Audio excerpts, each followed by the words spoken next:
Antihero starts with a really catchy verse that goes like this.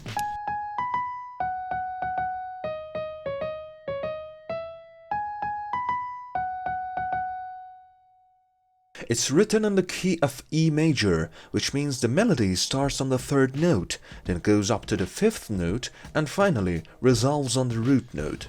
This is a common choice by the songwriter Taylor because those notes sound really stable and satisfying to the ear.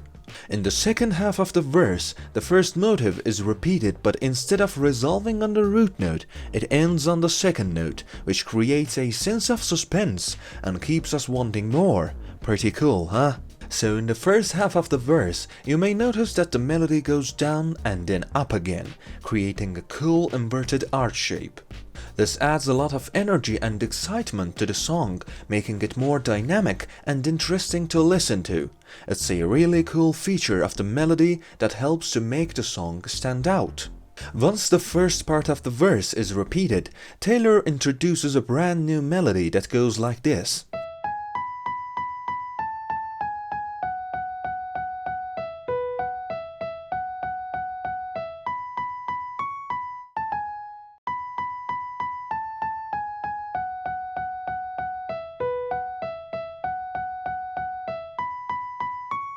Starting on the fifth note, B, this melody has a descending shape that resolves on the third note. The second time it's played, it resolves on the fifth note instead. Throughout the verse, when the second verse comes around, these melodies are played in the exact same order. The only other part of the song is the chorus, which starts with a different melody.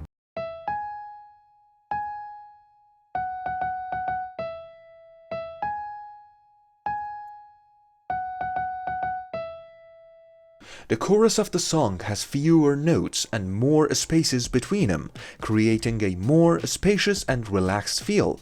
It starts on the third note, G sharp, and then resolves on the root note, E. This is a great choice because it creates a sense of stability and resolution. Like in the verse, the melody in the chorus tends to go down and create a descending shape, which gives the chorus a sense of movement and momentum. In the second part of the chorus, we have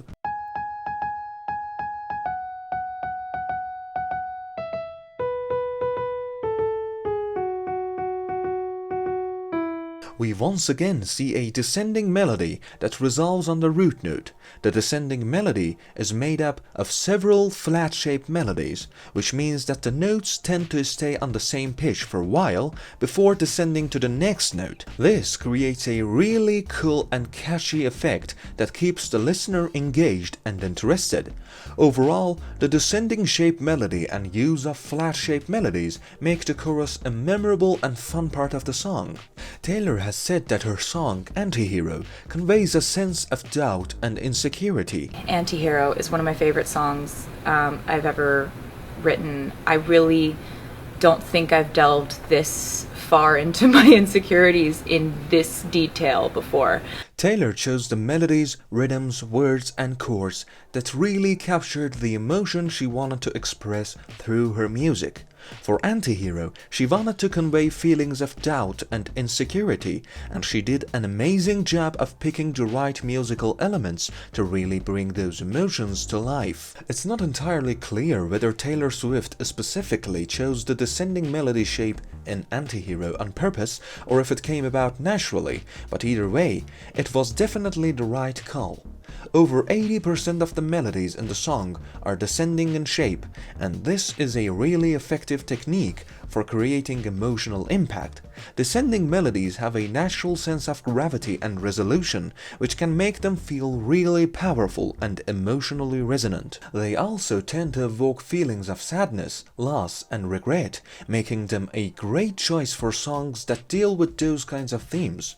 In short, the use of descending melodies in Antihero really helps to bring out the song's emotional depth and create a powerful listening experience. In songwriting, contrast means using different things in a song to make it more interesting. This can be done in many ways, such as using different melodies, rhythms, loudness, and words. Contrast is a really important technique in songwriting because it helps to create interest and keep the listener engaged. In Anti-Hero, Taylor Swift uses contrast in a number of different ways to create a really dynamic and engaging song. For example, she transitions between on-beat and off-beat rhythms at different points in the song, which creates a really cool sense of motion and energy.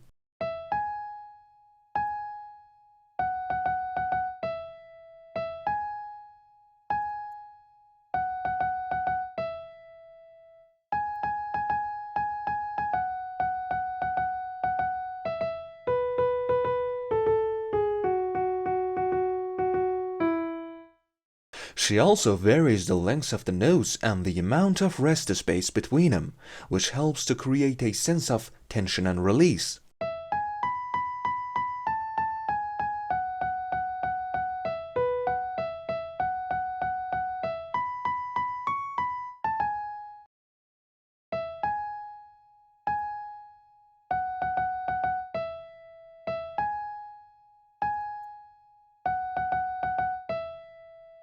All of these contrast techniques work together to make Anti-Hero a really powerful and compelling piece of music. Tension and release. In musical terms, tension refers to a feeling of instability or uncertainty in the music, often created by dissonant chords, unresolved harmonies, or unexpected rhythms or melodies. This can create a sense of anticipation and even discomfort in the listener. In the verse of Anti-Hero, Taylor Swift uses some really clever techniques to build tension and keep the listener engaged. For example, she ends the first bar on the second note, which creates a feeling of pull towards the tonic note. She then releases this tension by ending the middle of the next bar on the root note. However, at the end of the verse, she creates tension again, but this time there's no release.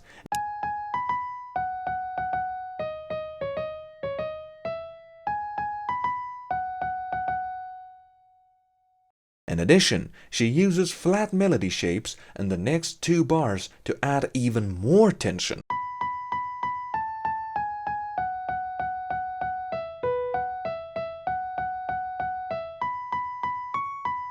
But all of this tension is ultimately released in the chorus when she lands on the root note. This creates a really powerful sense of resolution and stability.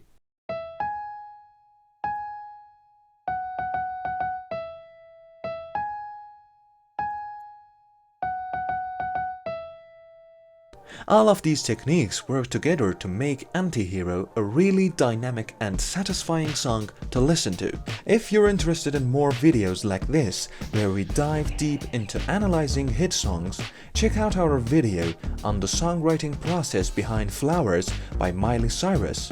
And if you're a fan of Taylor Swift, be sure to check out her video where she teaches you how to write songs.